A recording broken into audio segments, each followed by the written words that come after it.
Nous sommes aujourd'hui en plein cœur de Versailles, au jardin partagé de l'Horloger, où nous allons pouvoir rencontrer Renaud. Qu'est-ce qu'un jardin partagé et quel est son but? En ce qui nous concerne, en Pousse de Versailles, notre intention est nourricière. Qu'est-ce qu'on peut trouver justement au sein de ce jardin?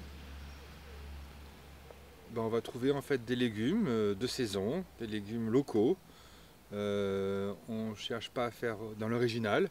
Donc voilà, on va trouver des pommes de terre, on va trouver des blettes, on va trouver des tomates, on va trouver des courgettes. Vraiment des choses simples, basiques. Il y a plusieurs à ne pas s'y connaître du tout. Et donc c'est important pour nous de commencer par des choses qui sont faciles à produire en fait. Un jardin, c'est pas uniquement des espaces de culture. En fait, ces cultures, elles peuvent pousser parce qu'il y a tout un environnement d'animaux, d'insectes, de personnes qui vivent sur cet espace-là. Et ces personnes, elles ont besoin de toilettes, donc on a construit des toilettes sèches. Ces plantes, elles ont besoin d'eau, donc on a mis en œuvre un système de récupération d'eau de pluie avec des citernes pour pouvoir arroser en période de sécheresse, même si on utilise beaucoup des méthodes agroécologiques qui permettent d'éviter d'arroser, pas trop souvent. Il y a tous les déchets du jardin on sort rien du jardin, donc tout est recyclé entièrement sur place. Donc c'est pour ça qu'on a des espaces de compost.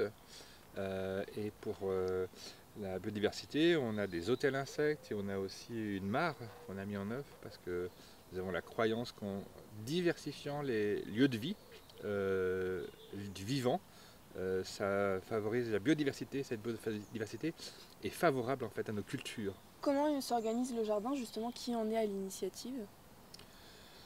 Ce sont des habitants en fait du quartier. Il y avait un espace qui était disponible, inutilisé, des habitants se sont organisés pour cultiver ce jardin. Donc ils viennent toutes les semaines. Et du coup, qui peut participer justement à ce jardin? Alors, il y a en fait, tout le monde peut participer, tout le monde peut venir jardiner, tout le monde peut venir donner un coup de main, désherber, retourner le compost, remplir les cuves d'eau. Absolument tout le monde est bienvenu pour le faire. Après, il y a des jardiniers référents en fait, qui sont les décideurs quelque part, donc ils sont 15. Et donc ces jardiniers-là ont la responsabilité de qu'est-ce qui se produit dans le jardin, ont la responsabilité aussi du coup des récoltes. Ils se répartissent les récoltes uniquement entre les jardiniers référents. Mais c'est dit, tout le monde peut venir se promener et enfin en temps de déconfinement et peut venir participer, mettre la main à la pâte s'il a envie. Selon toi justement, pourquoi la mise en place d'un jardin partagé, ça te semble important? Initialement,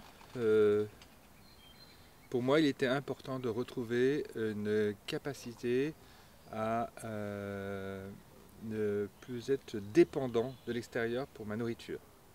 En tout cas, de reprendre de la confiance sur ma capacité à pouvoir me nourrir. Comme j'y connaissais absolument rien, la stratégie la plus efficace que j'ai trouvée, ça a été de me dire on va se réunir à plusieurs, avec des gens plus ou moins compétents, qui avaient cette même souci, cette même inquiétude, qui se sentaient concernés par ce sujet, de ne plus être dans la posture du chasseur-cueilleur dans les magasins qui ramassent des produits manufacturés.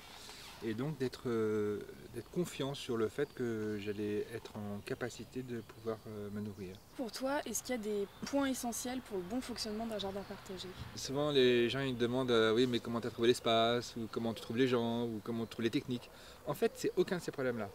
Vraiment la compétence particulière c'est comment est-ce qu'on s'organise à plusieurs. Et ça c'est là où c'est compliqué. C'est là où il y a vraiment, parce qu'on a envie de le faire d'une certaine façon, on pourrait se dire à la méthode ancienne, on fait un chef, et puis il y en a qui décident, et puis voilà. Et c'est donc faire un travail collectif. Pour finir, est-ce que tu as un petit mot pour la fin, pour ces gens qui nous regardent? Ah ouais, c'est très simple, venez voir à quoi ça ressemble. C'est le mieux, quoi. C'est ouvert. Comme nous l'avons vu, un jardin partagé tel que celui-ci permet aux habitants de Versailles de se rencontrer dans un cadre bucolique pour pouvoir échanger, discuter, faire leur culture, se former au jardinage, tout en respectant l'environnement. Alors si vous aussi vous êtes intéressé par l'expérience, rendez-vous sur le site des Pousses de Versailles disponible en barre d'infos où vous allez pouvoir retrouver le jardin partagé le plus proche de chez vous parmi les 12 disponibles à Versailles et dans les communes limitrophes.